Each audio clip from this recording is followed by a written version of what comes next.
అందరికీ నమస్కారం అండి. నా పేరు అన్నే లక్ష్మి. నేను గత 40 ఏళ్ల నుంచి విశాఖపట్నంలో ఉంటున్నాను.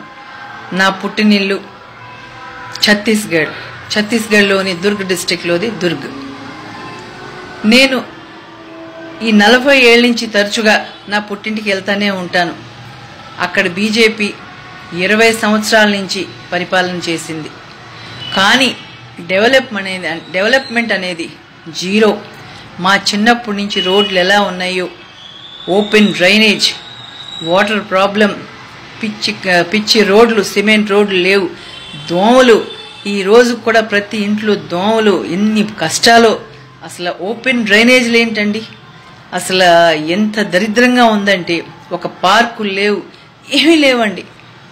గత 20 ఏళ్ల నుంచి బీజేపీ పరిపాలనలో ఒక్క డెవలప్మెంట్ అవ్వలేదండి. ప్రకృతి సంపద బోల్డ్ ఉంది ఛత్తీస్గఢ్లో, చాలా రిచ్ స్టేట్ అండి. కానీ ఏమాత్రం డెవలప్మెంట్ చేయలేదు. ఓన్లీ బీజేపీ వాళ్ళు డెవలప్మెంట్ చేసుకున్నారు. కానీ ఇక్కడ మన చంద్రబాబు నాయుడు గారిని చూడండి, ఈ 4-5 ఏళ్లలోనే ఎంత బ్రహ్మాండంగా డెవలప్మెంట్ చేశారండి. ఏదో అనాలని మనం ఏదో ఆయన్ని తిట్టడం, ఏదో వ్యతిరేకంగా మాట్లాడటం కాదండి. నిజంగా నేను మొన్న ఛత్తీస్గఢ్ వెళ్ళినప్పుడు మా ఫ్రెండ్స్ పంజాబీ వాళ్ళు కొంతమంది అక్కడ అంటున్నారు, మీ చంద్రబాబు గారిని తీసుకొచ్చి ఒక 2 years మేము ఉంచుకుంటే అయినా మాకు కొంచెం డెవలప్మెంట్ అయ్యేదో. ఈసారి మాత్రం మీ ఆంధ్రులు చాలా మూర్ఖులుగా మిగిలిపోతారు చంద్రబాబు నాయుడు గారికి మాత్రం ఓటు అయిపోతే.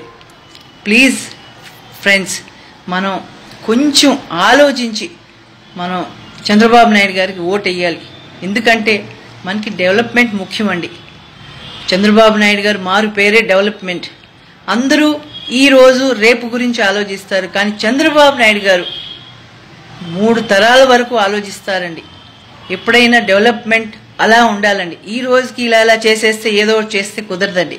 ఆయన లాంగ్ టర్మ్ అన్ని చూస్తారు. కొంచెం మనం ఆలోచించి ఆయనకి ఓటు ఇవ్వాలండి. ఈ వీడియో మీకు నచ్చినట్టయితే లైక్ చేయండి, షేర్ చేయండి. మరిన్ని ఇంట్రెస్టింగ్ వీడియోస్ చూడడానికి మా ఛానల్ కు తప్పక సబ్స్క్రైబ్ అవ్వండి.